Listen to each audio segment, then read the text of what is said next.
Arestado ang isang flip-top rapper at social media personality kasama ang kanyang mga tauhan sa pinapatakbo nilang illegal na online raffle sa Bataan. Ang pag-aresto sa kanila nakunan pa sa mismong live stream.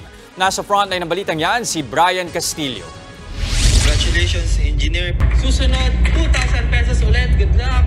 Kumpleto ang setup ng raffle na ito na live sa Facebook nitong Huwebes, October 19. Ang jackpot, isang brand new SUV. Pero hindi na natapos ang raffle. Bigla kasing pumasok ang mga operatiba ng PNP Anti-Cybercrime Group. 2,000 pesos, first digit, number 4.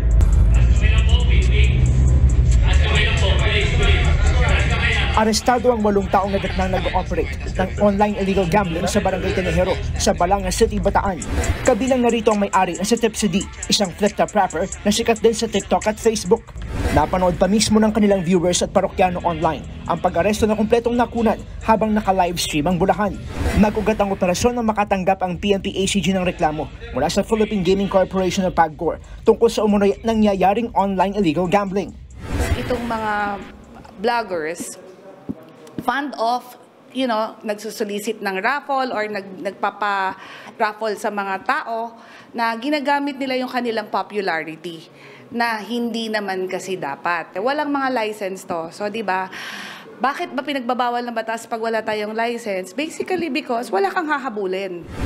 Ilang linggo raw minanmanan at nakasampung beses na subok pang mga operatiba bago na ikasa ang operasyon. Nakumpiska rito ang ilang gamit pang raffle, gadgets tulad ng laptop at smartphones, at gayon din ang mga equipment para sa internet connection. Gate ng ACG, hindi pwedeng basta-basta na lang magsagawa ng anumang transaksyon o aktibidad online, lalo na kung may kinalaman ito sa pera. Baka akala nyo ganun kadali lang na parang gusto nyo lang magpa-raffle, pwede na mag-FB live lang kayo or magpo-post kayo sa inyong mga social media, YouTube or whatever. Akala nyo pwede, hindi po pwede kasi kailangan nyo po ng necessary permit para dito. Patuloy daw na minomonitor ng PNP ang mga katulad itong pakulo ng ilang vloggers. Maaari kasing magamit ito sa panluloko. Sa ngayon, inaalam pa ng otoridad kung may mga nagreklamo laban sa nasabing online raffle. Pero ang tiyak daw ay illegal at walang permit ang kanilang operasyon. Sinusubukan pa ng News 5 na kunan ng pahayag ang flip-top rapper at ang iba pang naaresto. Nagbabalita mula sa frontline.